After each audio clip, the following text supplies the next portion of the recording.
Yellow, and welcome back to the channel here, recording from a new sound studio.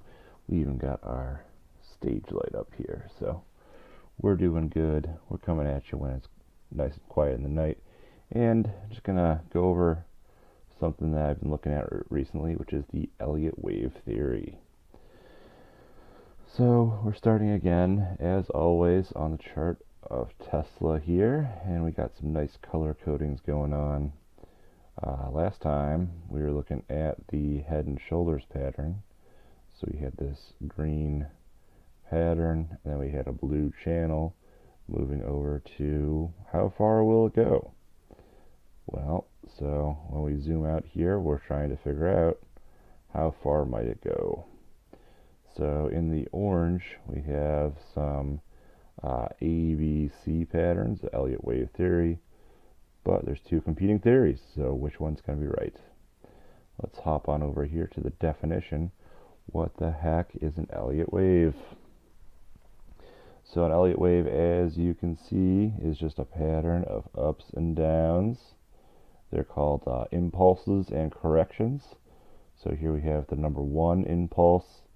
After a while, after that loses a little bit of steam, then the buyers get like enough profit where they're feeling good, so they want to kind of lock in that profit. They start selling off some of their shares, lock in the gains. The bears come in for a little while. Once we get into this number two slot, that's when the buyers come back in. It's a better deal. So that's why you get these impulse, correction, impulse, correction, impulse. So that's the five waves of the trend that this guy Elliott figured out. Well, that's in the main phase. So the overwhelming, the macro, everything's going towards that phase. When we get to the other side of the equation here, this is the correction phase. So this one here only has a fewer number of waves. We got an A, B, C type of a pattern.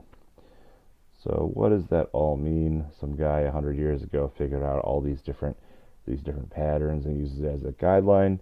But what we're going to do is we're going to try to use the most basic pattern, the ABC, to try to predict what's going to happen here in the near future.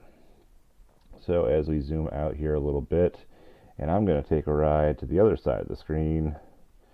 Haha. So we have our Tesla, and we have a lot of lines going on the screen here. So we're trying to make sense of this spaghetti bowl. We saw that right here there was an impulse, and then there was a corrective wave. So right now, then we're thinking maybe there could be an additional impulse up to a bull target up here in the higher side. So that's our green zone here, the bull target for Q4 2022. We're looking around 374, and that's a lot higher than it is now. It's around 288, so that'd be about $100. Whoa, okay, congratulations, we figured it out. Bye. Well, not so fast, because there's also another way you could do it, where I could consider this one here to be the A leg, where I would consider the downtrend to be the overall sentiment, overall prevailing wisdom, and this most recent part here could be the corrective leg, which would indicate further downside.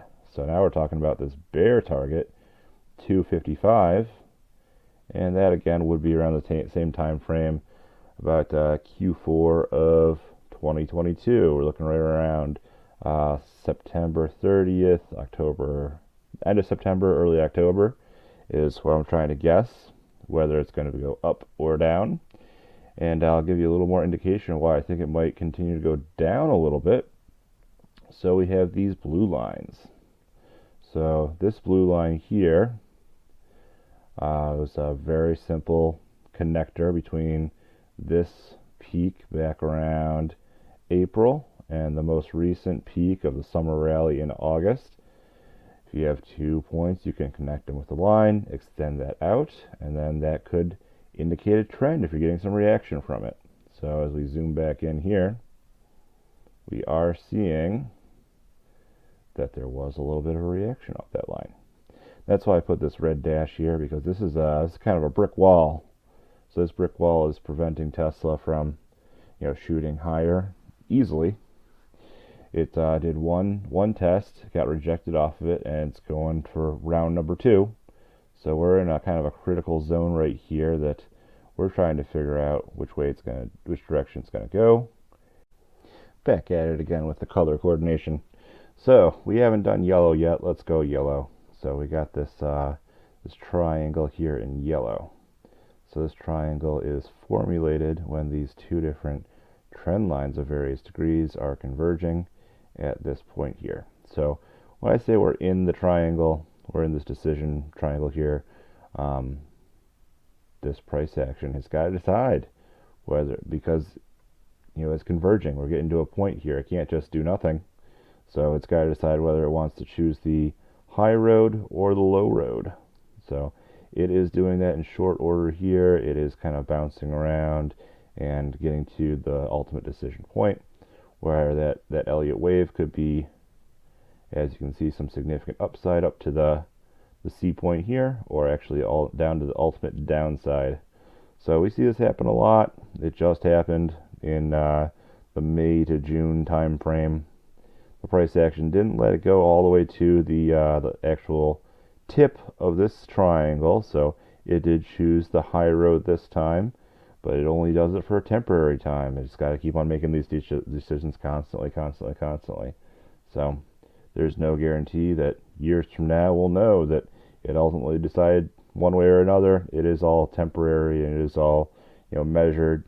So that is what we're trying to determine. I think that it is going to hit this wall here again, this red dashed line. It is going to take ultimately the low road down to about this area in the short term, but there is also the possibility that it could break through this resistance, and then it gets up to the next resistance here, and this ultimate resistance at the top end, this very high one, this one's going to be to determine if it's going to go back to all-time highs or if it is going to continue its slow march downwards. But I suspect we probably won't be getting up near that immediately, just because of the macro environment we got going on. So let's switch back over to the SPX real quick, the S&P 500.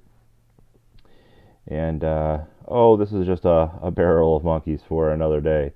But as you can see, just the overall trend here is in the downwards direction. So I believe that the sentiment on most of the stock market is going to go right along with what's happening in the macro.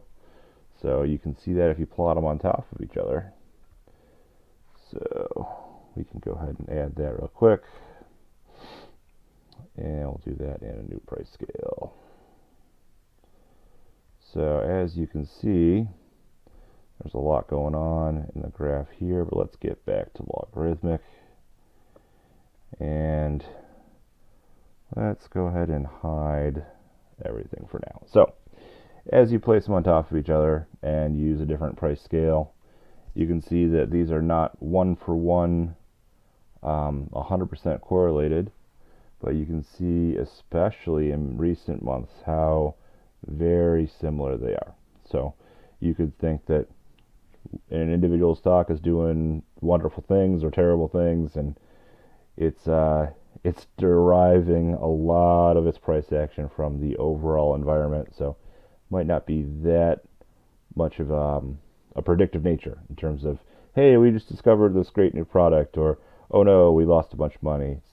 It's not really going to come into factor as much as typical because of these relationships here. As you can see, there's not people coming in and looking at the merits of the individual company. They're reacting to everything that's happening in the macro environment. So there's a little bit about Elliott wave theory. That's why I think that the ABC leg could continue in the downwards trajectory. And next time we'll go over in a lot more detail all that fancy stuff I had on the SPX. All right, well, I'll be working on an intro and outro here within hopefully the next week or so. So get your questions in. I'll keep on drawing pretty lines and colors on the graph, and subscribe for more. Catch you on the next one.